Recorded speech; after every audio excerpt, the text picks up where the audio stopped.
यानंतर एक पुढची बातमी पाहूया। पार्थ पवार यांनी मनसे अध्यक्ष राज ठाकरे यांची भेट घेतली आहे। राज ठाकरे यांच्या निवासस्थान शिवतीर्थ इथे जात त्यांनी भेट घेतली। पार्थ पवार हे राज ठाकरे यांच्या भेटीसाठी पोहोचले होते। या भेटीचं कारण अद्याप गुलदस्त्यात आहे। राज ठाकरे आणि पार्थ पवार यांच्यामध्ये सुमारे 1.5 ते 2 तास चर्चा झाल्याची माहिती मिळते आहे। दरम्यान पार्थ पवार आणि राज ठाकरेंच्या भेटीचं कारण अद्याप अस्पष्ट आहे। अजित पवार यांच्या विमान अपघाताला आता 2 महिने पूर्ण झालेले आहेत। त्या पार्श्वभूमीवर तपासाच्या मुद्द्यावर ही भेट असल्याची दाट शक्यता आहे। गेल्या काही दिवसांपूर्वीच रोहित पवार यांनी देखील राज ठाकरेंची भेट घेतली होती आणि या अपघातामध्ये घातपात झालेला आहे अशी शंका त्यांनी उपस्थित केलेली होती आणि त्या संदर्भातले काही पुरावे देखील त्यांनी राज ठाकरेंना दाखवले होते। आता पार्थ पवार यांनी भेट घेतलेली आहे। या संदर्भात अधिक अपडेट जाणून घेऊया। सुस्मिता भदाणे आमच्या प्रतिनिधी या संदर्भात अधिक अपडेट देतील। सुस्मिता, नेमकी 1.5 ते 2 तास भेट झालेली आहे।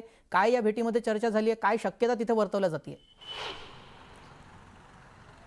खरं तर ही भेट अतिशय महत्त्वाची भेट आहे। या भेटीपूर्वी कोणत्याही पद्धतीची वाच्यताही करण्यात आलेली नव्हती। एकूणच पार्थ पवार यांनी पहिल्यांदाच राज ठाकरे यांची भेट घेतलेली आहे। खासदार झाल्यानंतर आणि अजित पवारांच्या निधनानंतर अनेक राजकीय नेत्यांनी पवार कुटुंबियाला सांत्वन देण्याचा आणि या एकूणच घातपात की अपघात या प्रकरणामध्ये चर्चा ही वेगवेगळ्या स्तरावरती सुरू होत असताना यापूर्वी आपण जर बघितलं असेल तर रोहित पवार यांनी राज ठाकरेंची भेट घेतलेली होती। आज स्वतः पार्थ पवार यांनी राज ठाकरे यांची भेट घेतली। शिवतीर्थ या निवासस्थानी तब्बल 1.5 तास ही बैठक सुरू असल्याचं आपल्याला पाहायला मिळालं। साधारणपणे 11:15 11:30च्या दरम्यान पार्थ पवार हे या शिवतीर्थावरती आले। त्यांनी राज ठाकरे यांच्यासोबत एकत्रितपणे चर्चा केली।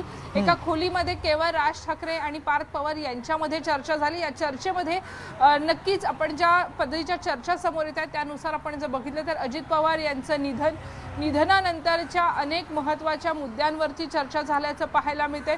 राज ठाकरे हे एक राजकीय नेते जरी असले तरी सुद्धा सर्वच राजकीय पक्षातील नेत्यांसोबत त्यांचे अतिशय सलोख्याचे जवळचे संबंध आहेत आणि त्यामुळेच पार्थ पवार यांनी थेट भेट घेतल्याचं आपल्याला पाहायला मिळतं। यापूर्वी सुद्धा आपण जर बघितलं असेल तर रोहित पवार यांनी ज्या वेळेला वेगवेगळे आरोप प्रत्यारोप केलेले होते त्या वेळेला जय पवार असतील किंवा पार्थ पवार असतील यांनी सुद्धा वेगवेगळ्या पद्धतीच्या शंका या उपस्थित केलेल्या होत्या आणि एकूणच VSR कंपनी हा अपघात की घातपात अशा अनेक विषयांवरती चर्चा झाल्या असल्याची शक्यता नाकारता येत नाही। या चर्चेमधले नवीन तपशील हे हळूहळू समोर येतीलच, परंतु पार्थ पवार हे पहिल्यांदाच राज ठाकरे यांच्या भेटीला आले आणि तब्बल 1.5 तास सलग दोघी नेत्यांमध्ये महत्त्वाची चर्चा झाल्याचं आपल्याला पाहायला मिळतं। निश्चितच धन्यवाद सुस्मिता, आपण दिलेल्या सविस्तर माहितीसाठी। आत्मसमर्पण किया।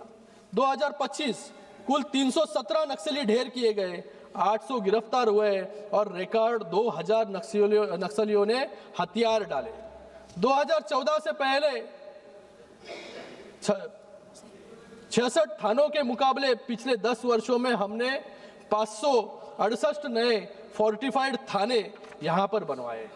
आपातकालीन परिचालन के लिए 68 नए नाइट लैंडिंग हेलीपैड का निर्माण भी हमारी सरकार ने किया। 2018 में बस्तरिया बटालियन का गठन भी हमारी सरकार ने यहाँ पर किया।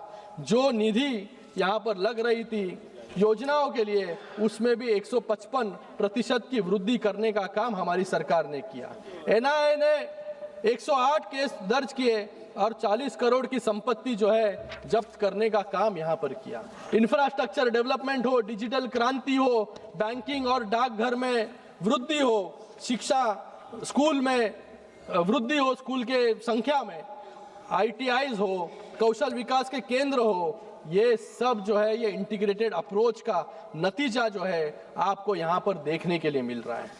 तो आज 31 मार्च 2026 के समय सीमा से पहले ही हम नक्सलवाद के इन सभी आंकड़ों को शून्य पर ले आने की कोशिश जो है यहाँ पर हमारे गृह मंत्री जी ने यहाँ पर किया है। यहाँ पर किस प्रकार से 2014 के पहले कांग्रेस का नक्सलियों के प्रति सॉफ्ट कॉर्नर देखा जा रहा था। हमारी फोर्सेस ने जब खूंखार नक्सल कमांडर मडवी हिडमा को मार गिराया। ये मडवी हिडमा कौन है? जिसने 2010 में दंतेवाड़ में नरसंहार किया, जहां पर हमारे 76 CRPF जवान मार दिए गए। 2017 में बुरकापाल में 24 CRPF जवान मार दिए गए। वो इस नरसंहार का मास्टरमाइंड मडवी हिडमा है। तो इसको जब हमारी सरकार ने मारा तभी इनके नेताओं ने क्या कहा, दिग्विजय सिंह ने यहां पर कहा ये फेक फर्जी एनकाउंटर यहां पर किया गया है। ऐसा स्टेटमेंट जो है इनकी सरकार में जो नेता थे, जो मंत्री थे, उन्होंने यहां पर किया। और झीरम घाटी ये सुन लो, अब ये सुन लो। झीरम घाटी, वो मेरे को स्पीकर साहब बताएंगे ऑथेंटिकेट करना है कि नहीं। झीरम घाटी आपके ही सुन लो, कांग्रेस के लीडर को मारा झीरम घाटी में, तब भी इनका स्टेटमेंट यही है कि ये फर्जी एनकाउंटर था। मैं यहां पर कहना चाहूंगा कि इनके नेता नक्सल संगठनों को मुख्य धारा के राजनीतिक दलों जैसा दर्जा देने की शर्मनाक वकालत भी इनके ही लोग जो है यहां पर कर रहे थे। इनकी एनएसी खुलेआम वामपंथी और नक्सली सोच को पालने पोसने का काम यहां पर कर रही थी। तेलंगाना प्रदेश कांग्रेस कमेटी टीपीसीसी के अध्यक्ष बी महेश कुमार गौड़, नाम लेकर बोल रहा हूं यहां पर, हमारे बहादुर जवानों की इस शौर्यपूर्ण कार्रवाई को भी फर्जी एनकाउंटर जैसे दिग्विजय सिंह ने कहा वैसे इन्होंने भी कहा। और इन्होंने आगे जाके क्या कहा, Maoist commander should be respected. मतलब जो लोगों ने असंख्य लोगों की जान ली, लाखों लोगों की जान ली, उनको ये कहते हैं कि Maoist commander should be respected. ये इनकी नीति रही हमेशा। इसलिए रेड कॉरिडोर जो है 12 राज्यों तक बढ़ा, 200 डिस्ट्रिक्ट तक बढ़ा। 2000 से लेकर अब तक नक्सली हमले में 12,000 बेगुनाह नागरिक और जवान मारे गए। सिर्फ कागज का कोई आंकड़ा नहीं है ये, वो कांग्रेस की इसी खूनी राजनीति और मौन सम्मति के माथे पर लगा ऐसा कलंक है जिसे कभी नहीं धो पाएंगे। इसके विपरीत हमारी सरकार ने क्या किया, हमारे प्रधानमंत्री जी ने क्या किया। जो प्रधानमंत्री जी संघ प्रचारक भी रहे, जो नॉर्थ ईस्ट में ज्यादा से ज्यादा समय उन्होंने व्यतीत किया, पूरे देश में मुख्यमंत्री प्रधानमंत्री होने के पहले वो घूमे, उनके अनुभव के कारण जो नॉर्थ ईस्ट में उग्रवाद इंसर्जेंसी थी वो 64% कम हुई। सुरक्षा बलों की शहादत में 85% और नागरिकों की मौत में 86% की गिरावट यहां पर हुई।